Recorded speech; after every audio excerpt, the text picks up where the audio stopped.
kisah yang paling baik dalam Al-Quran tentang Nabi Yusuf alaihissalam. Jadi pada suatu malam Nabi Yusuf bercerita kepada ayahnya, "Ya abati inni ra'aitu ahada asyara kawkaban wasyamsa wal qamar ra'aituhum li sajidin." Wahai ayah, tadi malam aku bermimpi melihat 11 bintang, matahari dan bulan sujud kepada aku. Maka apa kata Nabi Yakub? "Wahai Yusuf, jangan sampai saudara-saudaramu tahu tentang mimpimu ini." Tapi malangnya Pak, salah satu saudara Yusuf dari Lia, anak Lia, mendengar perbicaraan antara Yakub dan Yusuf. Maka anak-anak yang 11 ini berembuk, "Kalian tahu nggak bapak kita nampak lebih sayang sama Yusuf Bunyamin daripada kita. Jadi apa rencana kita? Udahlah, kita habiskan aja Yusuf nih. Kita matikan aja dia. Jangan kita bunuh, kita buang aja bagaimana? Kita buat sandiwara lah." Jadi makanya saudara Yusuf ini membujuk ayahnya, "Wahai Yakub, ayah, kami ingin mengajak Yusuf jalan-jalan karena sudah lama betul, sering betul dia di rumah." Maka kata Nabi Yakub, "Jangan, nanti kalian lengah kepadanya. Siapa yang menjaganya dari gigitan singa atau serigala?" Lihat di sini ada kesalahan Nabi Yusuf, Nabi Yakub. Dia menyerahkan urusan perlindungan keluarganya, mengkhawatirkan anaknya kepada anak-anak yang 11 ini, bukan kepada Allah. Nanti kalian lengah, dia diterkam singa. Waktu itu Nabi Yakub tidak mengatakan Allah yang melindungi, tapi dia menganggap anak-anaknya ini yang memiliki kekuatan. Janganlah, nanti kalian lengah. Siapa yang menjaga dia? Makanya anaknya mengatakan, "Kami orang-orang kuat ayah, biar kami yang menjaga Yusuf ini. Pokoknya kau percaya saja." Dengan berat hati Nabi Yakub melepaskan Yusuf pergi, tinggal Bunyamin bersamanya. Sampai di jalan berubah niat, jangan membunuh, dibuang saja. Dibuang Yusuf ke dalam sumur yang sebelumnya diambil dulu gamisnya. Diburu binatang, darahnya diusapkan ke baju Yusuf, kemudian dibawa pulang. Anak-anaknya menangis di hadapan Nabi Yakub. "Wahai ayah, betul kau bilang ayah, kami lengah daripada Yusuf sehingga Yusuf diterkam oleh singa. Ini bukti bajunya ayah." Nabi Yakub pun menangis. Saking lamanya dia menangis sampai buta matanya, putih seluruh matanya. Nah ini tidak bolehnya terlalu cinta dan sayang kepada anak sehingga sayang kepada yang lain. Dihukum lagi oleh Allah, buta mata karena menangis. Buta Nabi Yakub menangisi Yusuf. Kemudian Nabi Yusuf yang terbuang dalam sumur tadi lewat saudagar dari Mesir. Begitu mengambil air ditarik timba, rupanya pemuda yang naik ke atas. "Wahai Tuan, ternyata seorang pemuda. Ini bisa kita jual." Tidak ada harga Yusuf waktu itu, cuma 2 dirham. 1 dirham itu uang kita 70.000. Jadi Nabi Yusuf hanya dijual 140.000 saja. Dijual lagi kepada Al-Aziz, penguasa Mesir. Dibawanya pulang. Dia katakan kepada istrinya Zulaiha, "Rawat anak ini, biarkan dia tinggal di sini, mana tahu ada manfaat untuk kita." Waktu itu ketampanan Nabi Yusuf belum kelihatan, Pak. Masih biasa-biasa saja. Setelah dia tinggal di rumah pembesar Mesir, semakin lama semakin besar, semakin nampak ketampanannya. Maka sampailah Yusuf diangkat menjadi kepala pembantu rumah tangga dia. Tidak ada orang yang berhasil itu instan. Prosesnya berat. Proses Nabi Yusuf itu berat. Sampai dia besar sekitar umur 18 tahun, Zulaiha, istri Al-Aziz, mulai jatuh cinta kepada Nabi Yusuf alaihissalam. Mulai dia menggoda, sampai akhirnya dia nekat. Begitu suaminya sedang pergi, dia masuk ke dalam kamar Nabi Yusuf, dikunci. Kemudian ketika dia mengunci itu, dia katakan kepada Yusuf, "Yusuf, aku sangat tertarik kepadamu. Mari Yusuf, layani aku." Tapi lihat Pak, dalam Al-Quran apa kata Allah? "Dan sungguh perempuan itu telah berkehendak kepada Yusuf, dan Yusuf pun berkehendak kepadanya." Lihat, Al-Quran tidak menutupnya Pak. Jadi Zulaiha mau dengan Yusuf, Yusuf pun mau sama Zulaiha Pak. Mau sama-sama melakukan. Tapi Allah tolong Nabi Yusuf Pak. Ditolong. Jadi yang bisa menahan nafsu kita nih Pak, kekuatan kita nggak akan mampu Pak. Kita harus minta tolong sama Allah. Di depan orang bisa aja kita soleh Pak. Siapa yang tahu kita jahat? Jadi yang bisa menahan nafsu kita ini hanya Allah. Allah menolong Nabi Yusuf Kemudian Nabi Yusuf berlari, Zulaiha yang sudah kalap mengejar, Pak. Kemudian dia tarik gamis Yusuf dari belakang, robek. Begitu terbuka pintu, suami Zulaiha sudah di depan pintu. Zulaiha langsung memfitnah Yusuf. Wahai suamiku, apa hukuman untuk orang yang berusaha untuk menggoda istrimu? Nah, dibalik, Pak. Maka kata Yusuf, tidak tuan, aku sama sekali tidak ada menggoda Zulaiha. Dialah yang menggoda aku. Tapi salah seorang yang bersama Al-Aziz mengatakan, begini saja. Coba cek dari mana robek baju Yusuf. Kalau memang dari depan, berarti Yusuf yang menggoda istrimu. Tapi kalau dari belakang, berarti Zulaiha yang ngejar.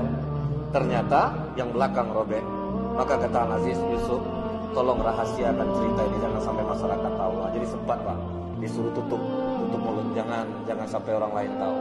Tapi yang namanya gosip, Pak, sebentar nyebarnya, Pak. Tersebar gosip ini, Bu, ke kalangan istri-istri pembesar istana. Maka Zulaiha pun dibully, Pak. Jadi kalau sekarang ada netizen, dulu ada juga netizennya, Pak. Zulaiha mengganggu berondongnya, gitulah, Pak. Dia menggoda anak mudanya.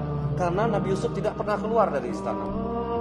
Maka Zulaiha sakit hati, dia dicemooh seperti itu. Diundangnya semua istri pejabat datang ke istana. Dikasih buah, dikasih pisau. Potong buah ini. Sedang memotong, pintu pun dibuka. Disuruh Nabi Yusuf jalan keluar. Berapa ganteng Yusuf, Pak. Sampai ibu-ibu itu tidak merasakan tangannya dipotong sendiri. Berapa kira-kira tampannya itu, Pak? Pas nengok Yusuf keluar, Pak, sampai tangan dipotong sendiri, tidak terasa. Seganteng-ganteng apa orang sekarang, Pak, belum ada lah perempuan yang sampai segitu terkesima, Pak. Kemudian apa kata Zulaiha? Bagaimana menurut kalian bujangku? Wajar enggak aku menggoda dia? Buktinya kalian sendiri tidak terasa memotong tangan kalian sendiri.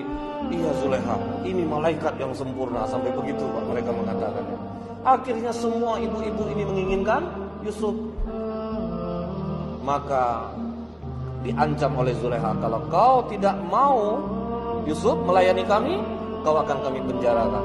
Maka kata Nabi Yusuf, ya Allah, penjara lebih aku sukai daripada aku harus melayani mereka. Nah, dari umur 18 itu Nabi Yusuf pun masuk penjara untuk mempertahankan imannya. Yusuf berkorban, dia dipenjara dengan kesalahan yang tidak dia lakukan. Sampai umur berapa? Sampai umur 27 tahun. Singkat cerita, raja bermimpi.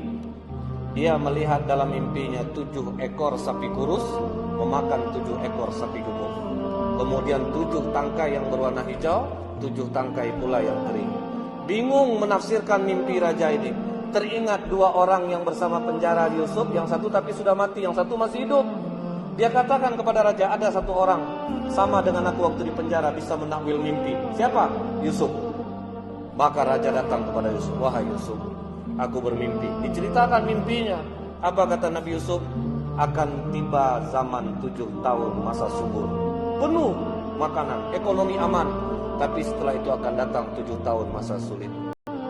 Setelah itu tiba masa 7 tahun kalian berberas anggur. Jadi kalau panen, setengah saja ambil sekarang, setengah lagi simpan. Maka kata Nabi Yusuf, jadikan aku bendahara negeri ini. Nah, jadi lihat, Pak, kalau kita memiliki kemampuan boleh meminta jabatan. Nabi Yusuf meminta, dalam Al-Quran disebutkan Nabi Yusuf meminta, jadikan aku bendahara negeri ini, karena dia memiliki kemampuan. Kemudian, baik, kau kujadikan bendahara negeri ini. Tapi syaratnya satu, Tuhan. Tolong kumpulkan dulu ibu-ibu yang pernah mengatakan aku mengganggu mereka. Tanyakan kepada mereka, benarkah aku melakukan itu? Bersihkan dulu nama aku. Jadi Nabi Yusuf minta bersihkan namanya. Setelah ditanyakan, mereka ngaku bukan Yusuf yang menggoda kami. Kamilah yang berkehendak kepada Yusuf. Maka Nabi Yusuf pun begitu keluar dari penjara, umur sekitar 28-29 tahun, dia memegang negeri Mesir sebagai bendahara Mesir. Setelah itu apa, Pak? Setelah masa subur berlalu, 7 tahun disimpan stok makanan. Keluarga Nabi Yakub pun kelaparan. Mereka datang ke Mesir untuk meminta makanan, membawa pengganti-penggantinya emas untuk mengambil makanan. Di situ Nabi Yusuf menandakan semua saudaranya. Dia ingat, Pak, ini saudaraku. Diberi Nabi Yusuf makanan yang banyak. Kemudian emas untuk menukar tadi dimasukkan Nabi Yusuf ke dalam karung-karung mereka. Kalian kalau kehabisan makanan lagi, tolong kalau kembali kemari bawa saudara kalian yang seayah. Dari mana kau tahu kami punya saudara yang seayah, Tuhan? Sudah, pokoknya bawa saja. Kalau tidak kalian bawa, kalian tak akan dapat makanan lagi. Karena Nabi Yusuf sudah rindu, Pak, dengan adiknya. Pulang. Setelah pulang, kemudian lama-kelamaan makanan mulai habis. Apa kata anak-anak Nabi Yakub? Wahai ayah, stok makanan kita habis. Sementara bendahara Mesir mengatakan kalau kami mau minta makanan lagi, mesti bawa Bunyamin, ayah. Dia tahu kita punya adik Bunyamin. Buktinya lihat ayah, emas-emas untuk nukar barang dimasukin lagi kemari. Berarti kami masih bisa nukar lagi nih ayah. Apa kata Nabi Yakub? Tidak. Kalian sudah berkhianat soal Yusuf. Aku tidak mau lagi kehilangan anak aku satu ini. Tolong ayah, nanti kita akan kelaparan. Akhirnya Nabi Yakub ngalah. Apa kata Nabi Yakub? Berjanjilah kalian kepada Allah untuk menjaga Bunyamin. Baru pakai Allah, Pak, yang kedua. Jadi Nabi Yakub baru mengatakan berjanjilah kalian kepada Allah bahwa kalian akan menjaga dia apapun yang terjadi. Dibawa Bunyamin ke Mesir. Nabi Yusuf menahan rindunya melihat adiknya datang, Pak. Bagaimana cara dia menahan adiknya? Kemudian di antara karung-karung yang sudah diisi makanan, diisinya satu piala emas di tempat karung adiknya. Disuruh pulang. Begitu di pertengahan jalan dikejar. Tunggu. Kami kehilangan piala dari emas.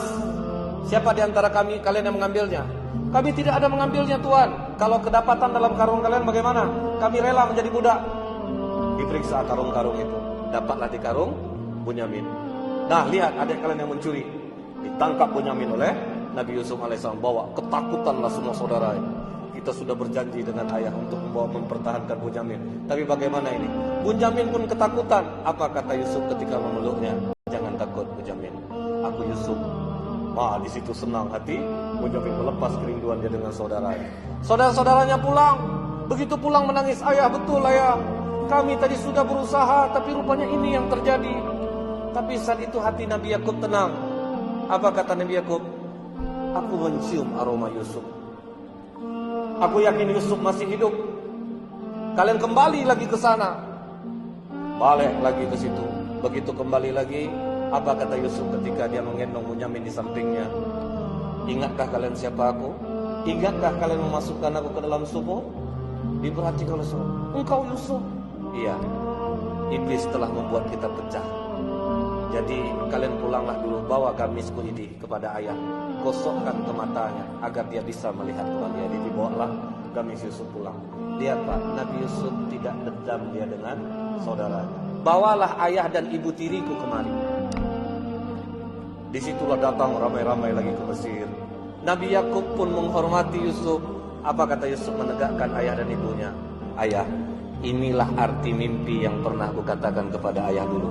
11 bintang dan matahari bulan. Ayahnya matahari, ibunya bulan, bersujud kepadamu. Itulah, Pak, kisah yang paling baik dalam Al-Quran. Asyhadu anna Muhammadar Rasul.